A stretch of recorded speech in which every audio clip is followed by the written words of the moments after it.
Hello guys from Federico Town. Today I am back. So today I'm back after the holidays. I'm going to talk about the semi-final match at Wimbledon between the Serb Novak Djokovic and Jannik Sinner. It's going to be a first ever Wimbledon final for the Italian Jannik Sinner as he defeats the Serb in straight sets. I'm looking forward to the final of tomorrow.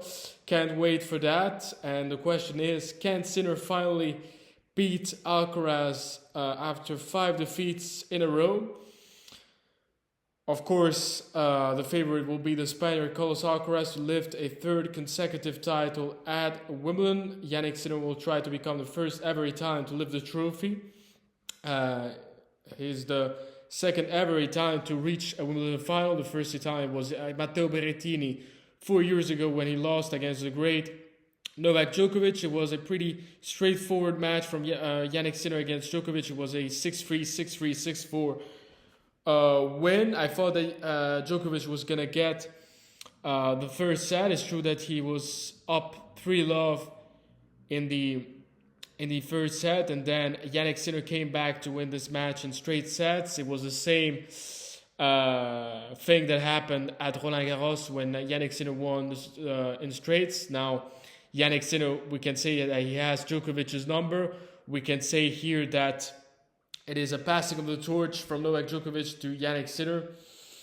I mean, Djokovic is one of it's the last guy from the big three still out there. I mean, we cannot say it's disappointing. I mean, he reached 3 semifinals in Grand Slam at 30 years old, which is impressive, and people tend to forget that Novak Djokovic last summer defeated Carlos Alcaraz to clinch the gold medal, and also people forget that Djokovic defeated Carlos Alcaraz in the Australian Open quarterfinals. So we can still see a glimpse of Novak Djokovic. We cannot say, of course, that Djokovic is on his prime level. Of course, he's past his prime, but he's still producing some amazing results. At least this year, he finally got the objective that he was looking for, to win the 100th title. He made that by winning the title in Geneva, and the only guys who can stop him at the moment are only Jannik Sinner and Carlos Alcaraz. I mean, if we look at it, if we are objective about it, Novak Djokovic still defeats 80%, 90%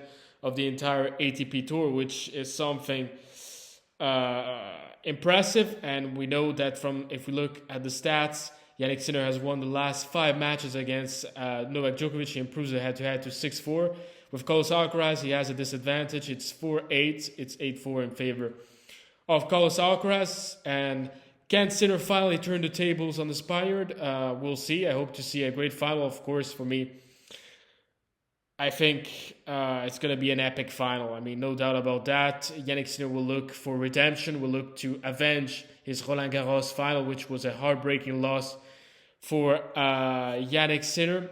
And it's well-deserved from both players. They have played so well during the week. They're both on fire. They're really in shape. And also Alcaraz has been playing brilliantly throughout the week. And as an Italian, I will root for Jannik Sinner. Hopefully this time around it's going to be Sinner who wins it. I'm not so sure. I think it's going to be probably a 5-setter. I cannot see this match ending in 3 sets or 4 sets. They faced each other 3 years ago at Wimbledon. It was Jannik Sinner who triumphed in that match. It was a 4-setter win for Jannik Sinner. They were both different players. Carlos Alcaraz at the time still hadn't any Grand Slam, still hadn't any Wimbledon title. Jannik Sinner did not make any Wimbledon final during that time, so they only faced each other at Wimbledon one time. It was a Jannik Sinner victory, and who knows, maybe Jannik Sinner can repeat that success. Guys, that's it for today. Thank you very much for listening. As always, if you like the channel, don't hesitate to subscribe. Don't forget to leave a like on the video. And see you next time. Bye.